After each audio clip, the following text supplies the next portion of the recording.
자, 이게 뭐 수업 시작이라고 해서 이 부분 지금부터 이제 뭐 수업 시작이라고 생각하지 마시고 앞에 부분들 중요한 부분들이라 제가 다시 한번 강조했다라고 생각하시면 더 좋을 것 같아요.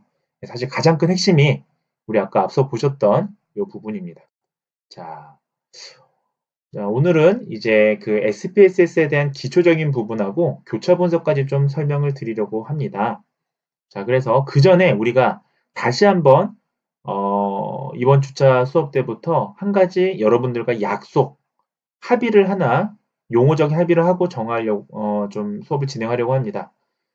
자, 이게 지금 애니메이션이 안 들어가고요. 이렇게 지금 그 PDF처럼 제시가 되다 보니까 이게 애니메이션이 안 들어가 있는데요. 이 슬라이드에. 자, 우리가 척도 한번 복습청에서 보실게요. 이거 예전에 한번 보셨던 건데요. 자, 척도에는 간단히 말씀을 드리겠습니다. 자, 명목형 척도, 우리가 노미얼이라고 얘기하죠. 네, 이거는 측정을 범주로 그냥 분류한 겁니다. 예컨대 아무 순서가 없는 성별이라든지요. 자, 우리가 성별을 우리가 임의로 코딩할 때 남자는 뭐 1, 여자는 2라고 코딩하는데 그렇다고 해서 뭐 남성보다 여성이 더 숫자가 높다라고 볼 수는 없잖아요. 순서가 없는 거죠. 전화번호 마찬가지입니다. 지역번호가 만약에 02가 서울이고요. 경기도가 031이라고 해서 뭐 서울보다 경기도가 더 순서가 높다라고 볼 수는 없죠. 네, 이런 것들 우리는 명목형이라고 합니다. 자, 그 다음에 순서가 있다면 범주로 구분이 되어 있음에도 불구하고 순서를 내포하고 있습니다. 자, 이런 경우에 우리는 ordinal scale, 순위 척도라고 합니다. 대표적인 게 교육 척도가 있죠. 교육 정도, 교육 수준. 자, 예를 들면, 예, 자, 초등학교 졸업, 중학교 졸업, 대학교 졸업이라고 되어 있는 이러한 순서는 어떻습니까? 당연히 초등학교 졸업 이후에 우리가 중학교를 진학하게 되고, 중학교를 졸업한 이후에 대학교를 진학하게 되니까요. 네, 이러한 경우에는 이 지금 범주 간에 순서가 있는 거예요. 대졸이 가장 높고, 초등학교 졸업이 가장 낮겠죠. 대표적인 것도 인컴, SES, 네, 사회경제적 수준을 보시면 사회적 수준이 상중하다라고 할 때 상중하에라고 하는 이런 범주에는 어떻습니까? 순위를 내포하고 있죠. 순위적인 성격을 내포하고 있습니다. 자, 이런 경우 우리가 대표적인 명목형 척도라고 하는데 이게 실은 우리가 여러분들이 지금 이 수업 때 배우실 여러 가지 그 통계 기법 중에서 굳이 명목형하고 순위형을 나누는 우리가 분석은 러지스틱 리그레이션밖에 없으세요. 네, 러지스틱 리그레이션에서는 우리가 명목형인 데이터는 그 결과 변수, 종속 변수가 명목형이면 노미얼 러지스틱 리그레이션을 쓰셔야 되고요. 만약에 범주로 구분이 되어 있는데 순서가 있다라면 우리는 ordinal logistic regression을 쓰셔야 됩니다. 자, 그런 게 아니라면 자, 지금부터는 그런 특수한 경우를 제외하고는 자, 명목형 척도나 순위형 척도 모두 다 카테고리컬. 자, 지금부터는 여러분들이 명목형 척도라고 우리가 이제 명명하면서 수업에서 앞으로 이런 것들을 지칭하도록 하겠습니다. 다시 얘기하면 이제부터는 뭐 저기 뭡니까 독립변수 독립변수는 명목형이고 뭐 종속변수는 순형이다 이런 표현할 때 자, 이런 것도 구분하지 않고 우리가 하겠다라는 거예요. 자, 순서형도 마찬가지입니다. 자, 보십시오. 자, 등간척도라고 해서 인터벌 스케일이라고 해서요. 자, 이건 뭐냐? 자, 순위도 있지만 뭐 간격도 있지만 절대 0점이 없는 거예요. 자, 간격은 있는데 0점이 없다. 이 무슨 말이냐면 자, 대표적인 게 온도입니다. 자, 여러분들 온도. 자, 온도 어떻습니까? 여러분들. 연속형이죠? 뭐 25도보다 30도가 더 덥잖아요. 순위도 내포하고 있죠. 자, 근데 온도 여러분들 0도 어떻습니까? 0도. 0도.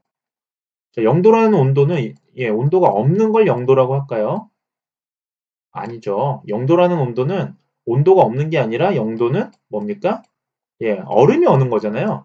얼음이 얼 때 우리가 0도라고 하잖아요. 또 반대로 얼음이 녹을 때도 이거를 0도라고 표기하는 겁니다. 0도라는 게 온도가 실제로 없는 게 아니에요. 그렇죠. 마이너스 1도도 있고 마이너스 2도도 있잖아요. 네, 이런 것들, 절대 0점이 없는 이런 것들을 우리는 등간척도라고 합니다. 자, 또 셀 수 있는 척도, 양쪽 척도에는 또 뭐가 있습니까? 대표적인 게 비율 척도가 있죠. 자, ratio scale, 비율 척도가 있습니다.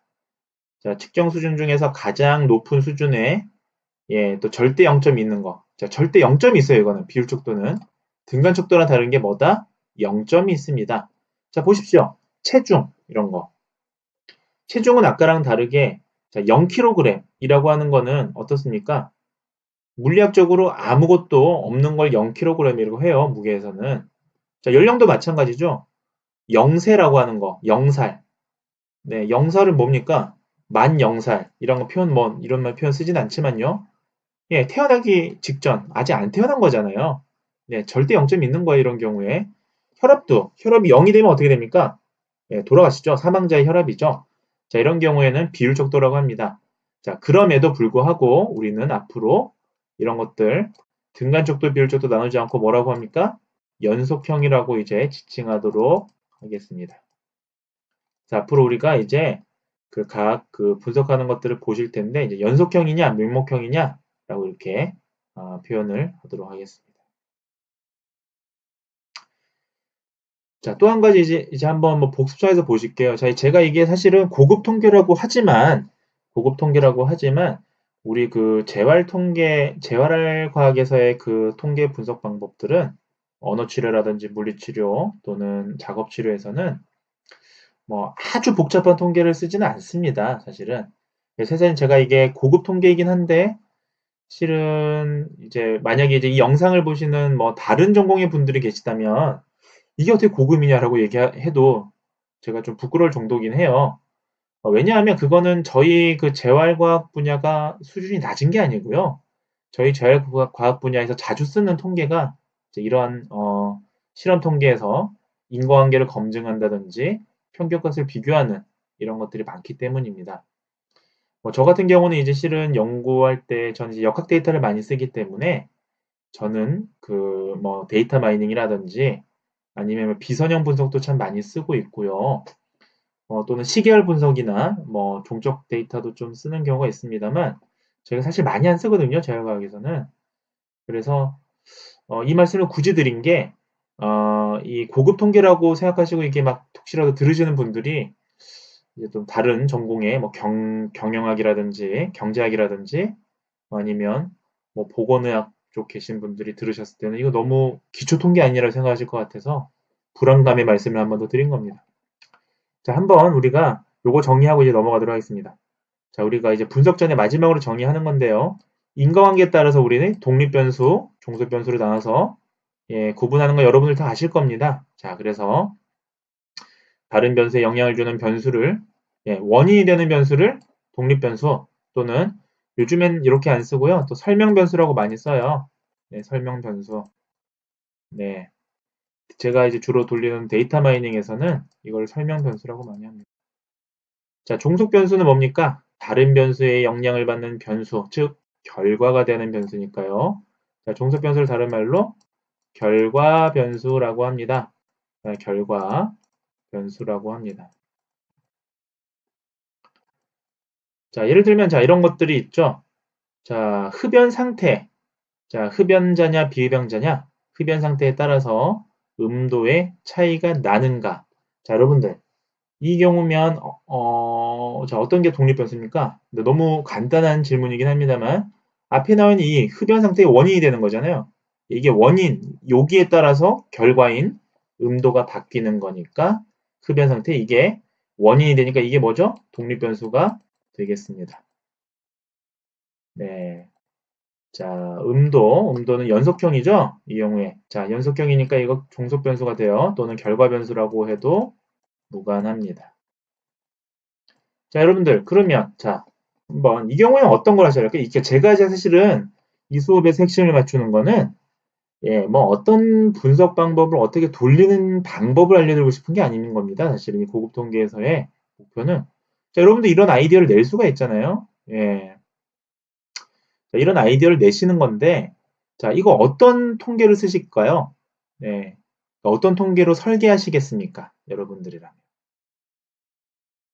자, 한 가지 힌트를 드리자면 독립변수가 여기서는 예, 흡연, 비흡연 이거 뭐죠? 연속형인가요? 명목형인가요? 예, 맞습니다. 이게 명목형이고요. 네, 자, 카테고리컬 명목형이고, 자, 음도 뭐 헬츠로 이렇게 헤르츠로 세알려요. 뭐 10Hz, 20Hz, 30Hz 이런 식으로요.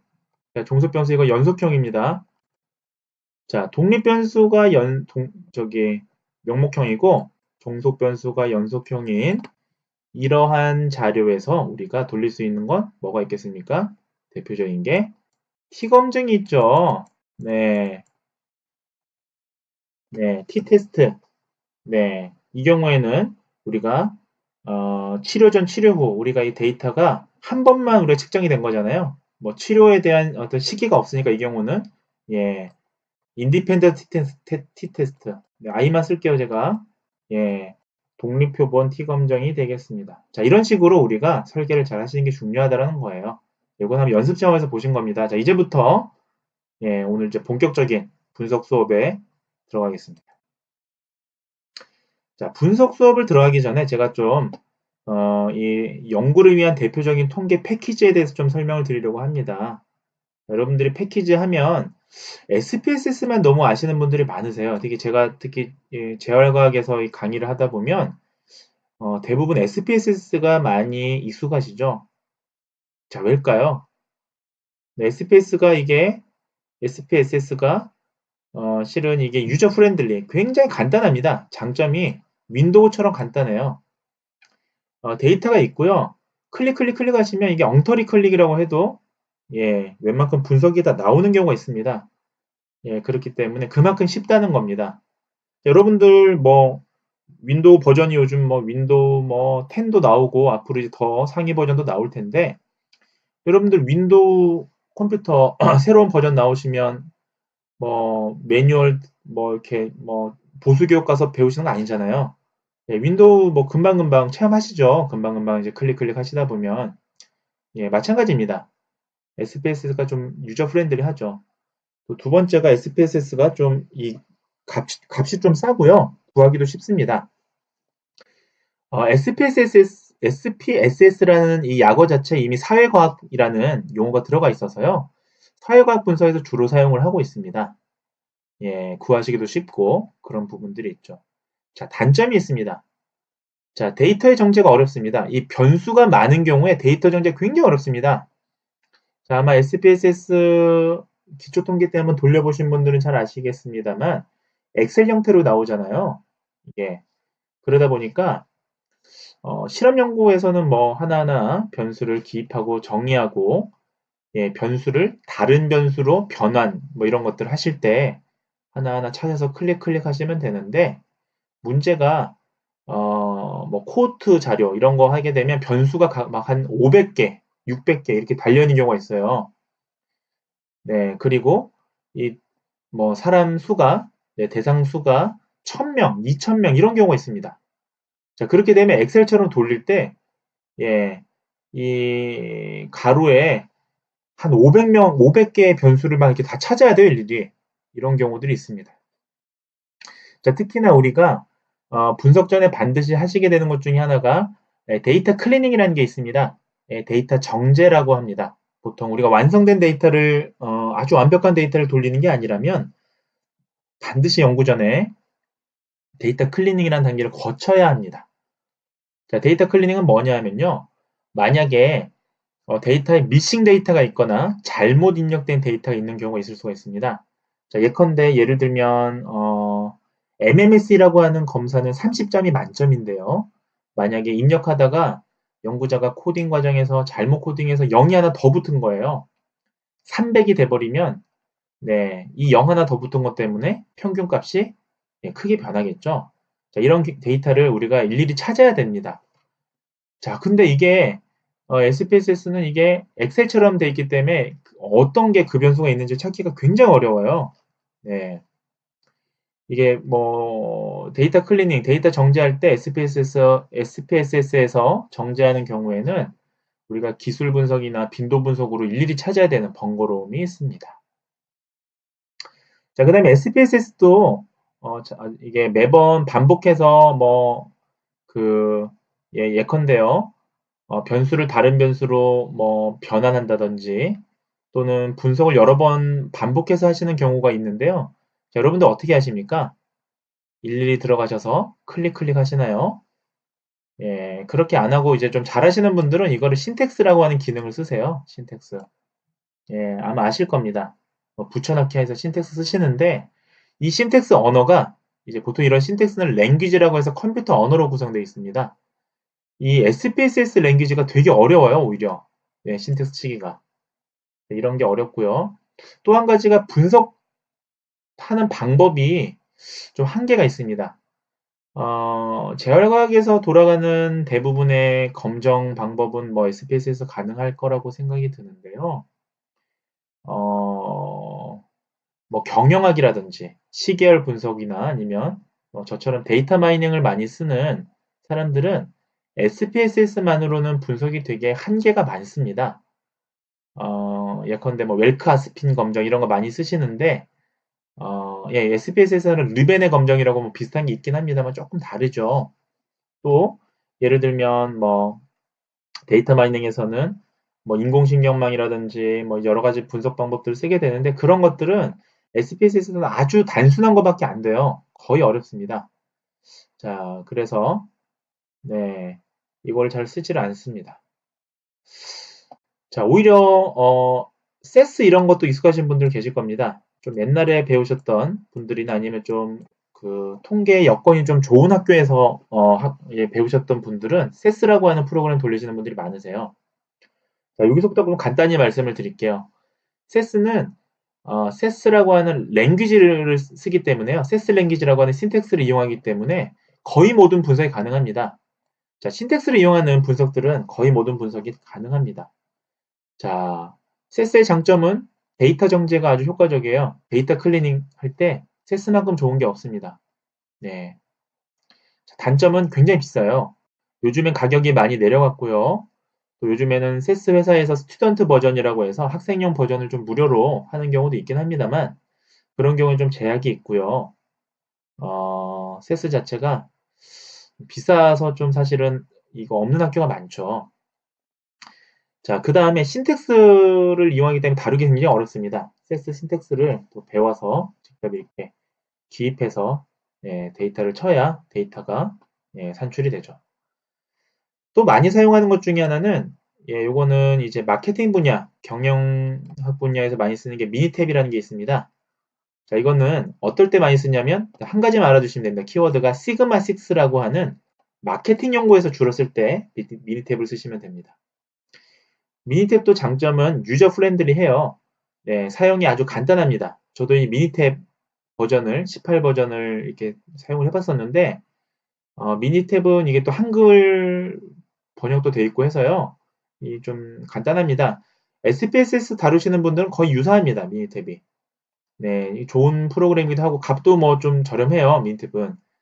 예, 특히나 미니탭의 장점은 아까도 말씀드렸다시피 마케팅 연구, 네, 품질 개선, 다쿠치법 뭐 이런 걸 써서 품질 개선하는 이런 시그마6 단계에서는 미니탭을 많이 씁니다. 자, 하지만 자, 제가 있는 특히 또 이 과목은 재활과학 그 학도들을 대상으로 하잖아요. 이런 어떤 보건의학 분야의 데이터 분석에는 조금 한계가 있습니다.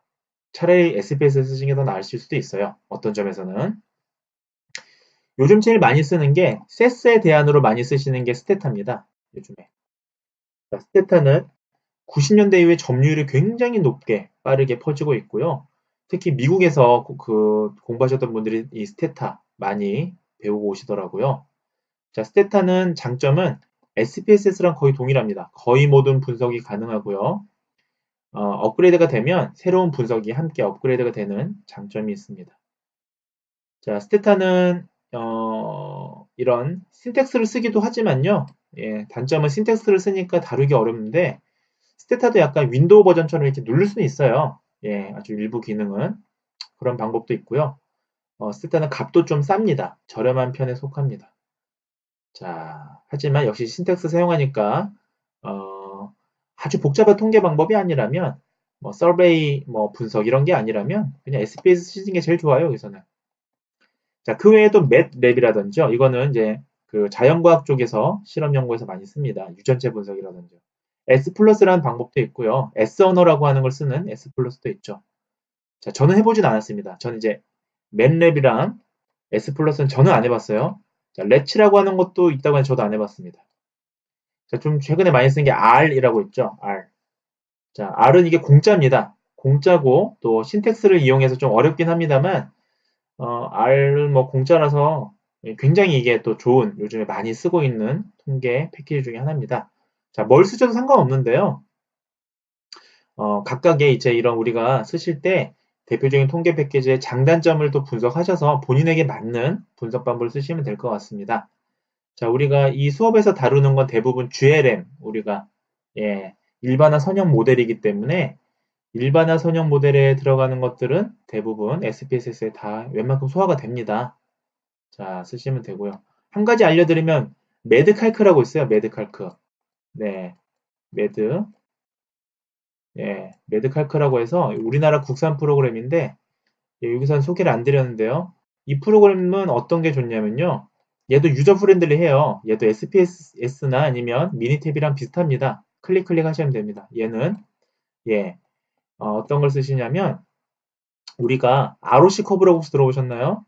네, ROC 곡선이라고 그래서 ROC 커브라고 그래서 우리가 민감도 특이도 우리가 어떤 검사를 처음에 개발하시게 되면 민감도나 특이도라는 걸 우리가 산출해서 검사가 얼만큼 타당도가 높은지 또 신뢰도가 높은지를 우리가 신뢰도 타당도 차원이 아니라 이게 얼만큼 유용한지에 대해서 검증할 때가 있습니다. 이 ROC 곡선을 SPSS도 돼요, 물론. 근데 SPSS에서는 한 검사만 돼요. 한 검사의 ROC 곡선만 나오는데 그게 아니라 두 개 이상의 검사에서의 ROC 곡선끼리의 유의 수준을 볼 때, 네, ROC 곡선 면적이 나오거든요. 그 면적값 AUC라고 하는데 AUC 값에 값끼리의 t-테스트나 에노바를 해주는 거예요. 놀랍죠, 여러분들? 굉장히 놀라운 겁니다, 이거 지금. 요 매드칼크라고 하는 프로그램 이거 비싸지 않습니다. 요것도 한 2, 300 하는데 요 프로그램을 쓰시면 이런 우리가 분석도 할 수 있는 겁니다. 그러니까 사실은 고급 분석이라고 하는 이 연구 분석을 통해서 이러한 새로운 어떤 연구 방법을 배우시게 되면 어떠한 어떤 아이디어만 갖고 계시게 되면 어떠한 연구도 가능하신 거예요. 연구의 폭이 확 넓어지시는 겁니다. 그래서 매번 그 평균만 비교하지 마시고 때로는 이런 과감하게 또 검사 도구끼리 어떤 검사가 더 유용한가 예를 들면 이제 저는 뭐 치매를 전공했으니까요. 예를 들면 SNSB라고 하는 치매 그 신경심리 검사 배터리가 더 유용한지 세라드라고 하는 그 치매 검사하는 그 배터리가 더 유명한지 종합 검사가 더 유용한지를 비교할 때 ROC 곡선을 매드칼크로 할 수도 있죠. 자, 이런 것들이 있습니다. 자, SPSS 제가 간단히만 소개를 드리겠습니다. 자, 좀 69년도에 개발이 됐고요. 이게 사회과학 설문조사를 위해서 처음에 개발된 거다 보니까 사실은 SPS는 사회과학의 좀 심리학이나 이런 것들 데이터 분석을 위한 프로그램이었어요. 자, 이게 왜 이렇게 널리 여러분들이 주로 통계하면 SPSS를 떠올리시느냐? 윈도우가 개발이 되면서요. 윈도우가 개발되면서 윈도우용으로 누구나 손쉽게 클릭할 수 있게 개발되면서 아주 빠른 속도로 전파되기 시작합니다. 하지만 아직도 근데 자연과학이나 이런 쪽에서 SPSS보다는요. 아까 보셨던 매트랩 이런 거 많이 쓰세요. 네. 2005년도에는 한글 버전도 개발이 되고 있고요. SPSS 12 버전부터 한글 버전이 이제 개발돼서 사용되고 있습니다. 제가 이제 좀 한 가지 좀 팁을 드리자면 SPSS가 이게 거의 1, 2년마다 버전이 계속 나와요. 새 버전이. 근데 이게 새 버전이 나오는 게 기존에 이제 좀 한계적인 부분들을 업그레이드 해주는 겁니다. 여러분들이 사실은 너무 옛날 SPSS 버전을 사용하시게 되면 의외로 돌릴 수 없는 분석이 되게 많아요. 그래서 이게 SPSS 12 버전 2005년도에 나온 거거든요. 십수년 전에 나온 거지 않습니까? 그래서 최소한 이 SPSS 버전은 20 버전 이상은 좀 사용해 주셔야 여러분들이 뭐 비선형 모형이라든지 여러 가지를 다수준 분석 비슷한 그런 것들도 믹시드 모델도 우리가 분석할 수 있는 겁니다. 자, 역사를 좀 알려드리면 17 버전부터는 제품명이 한번 변경된 게 있습니다. 이 SPSS라고 하니까 사회과학 쪽에서만 너무 많이 팔리다 보니까 얘네들이 좀 그럴싸하게 이렇게 소프트웨어 제품명을 변경했는데 큰 효과를 보지 못했죠. 그러다가 부도는 아닌데 이제 합병을 하게 됩니다. 19 버전부터 IBM에 합병됐습니다. 그래서 IBM SPS로 명칭이 바뀌었죠. 예. 자, 현재 20 버전이 아니라 현재 이제 23 버전 주로 많이 쓰시고요. 이제 24 버전 이제 곧 나올 거예요. 네, 24 버전까지 개발되고 있습니다. 자, SPSS 코리아 사이트. 제가 여기 이제 좀 자문 이제 회원으로 있는데요. 여기 회원 가입 후에 15일간 무료로 사용할 수 있는 트라이얼 버전이 다운 가능합니다. 예, 그래서 여러분들 그 불법 다운로드 하지 마시고 이런 것들 트라이얼 버전 사용하시면 되겠습니다. 자, 간단하게 말씀드리겠습니다. 자, 기술 분석을 한번 실습해 보려고 하는데요. 지금 제가 찍고 있는 이 그 닥줌이라고 하는 이 그 영상 촬영 프로그램에서는 이 SPS 띄워서 같이 하기가 좀 어렵더라고요. 그래서 제가 표로만 좀 스냅샷을 찍어서 좀 설명을 드리려고 합니다. 좀 이해하시고 여러분들께서 직접 한번 돌려보시는 것도 좋을 것 같아요. 돌리는 분석 방법에 대해서는 여러 가지 좋은 강의들도 많이 있고, 네, 이 강좌가 아니더라도요. 또 우리가 그 다른 그 매뉴얼 책이나, 네, 통계 검정 매뉴얼 책이나 아니면 인터넷에도 많이 있으니까요. 한번 참고하시면 될 것 같습니다. 자, 빈도 분석 기술 통계 보겠습니다. 자, 이런 데이터를 우리가 그대로 그 SPSS에 복사해서 붙여넣기를 하시면 되겠죠. 자, 그러면